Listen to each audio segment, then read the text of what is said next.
তো এটা কি করে হয়েছিল কি বলতে পারেন?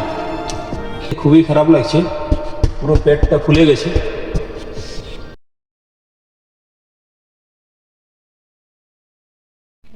নমস্কার, আপনারা আশা করি সবাই ভালো আছেন।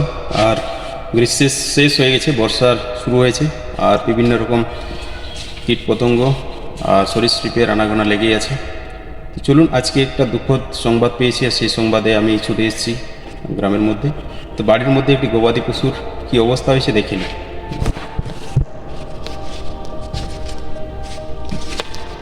ওরা দেখবে, দেখো তো দেখতে পাচ্ছেন, এটি একটি পূর্ণবয়স্ক গাভী। তো গাভীটি মৃত হয়ে গেছে। তো এটা কি করে হয়েছিল কি বলতে পারেন? বাড়ির মালিক কোথায় গেল? ওই তো যাই হোক, তো এটা কোনো সর্পদংশন কিংবা কি কারণে হয়েছে বোঝা যাচ্ছে না। ভর্তি মানে কালকে মারা গেছে না, না আজকে মারা গেছে? আজকে? আজই আচ্ছা আচ্ছা। আজই তো সকালবেলা মানে যখন গোয়াল খুললেন তখন দেখতে পেয়েছেন যে মারা গেছে নাকি? পুরো পেটটা ফুলে গেছে। আর বলছিল এই এক পাটা কাজ করছিল না, এই পাটা,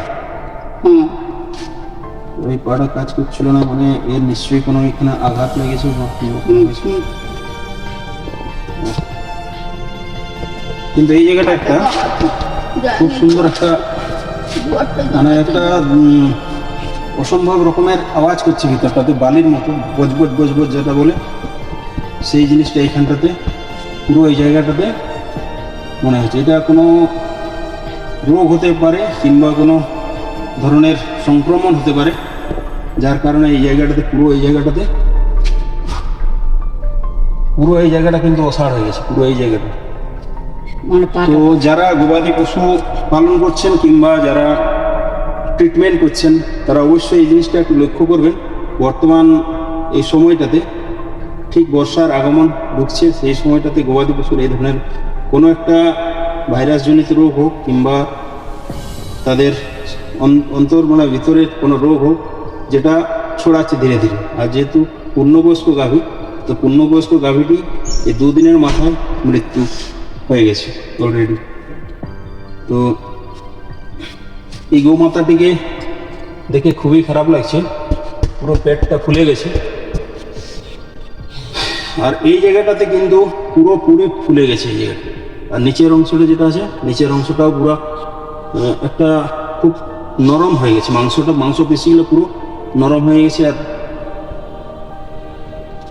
কাছ থেকে যদি দেখা যায়, শোনা যায় কিন্তু কুকুরের আওয়াজ করছে এখানে, এই ওই কোন পাটা ঘুষড়িতেছে কিছু এই জায়গাটা।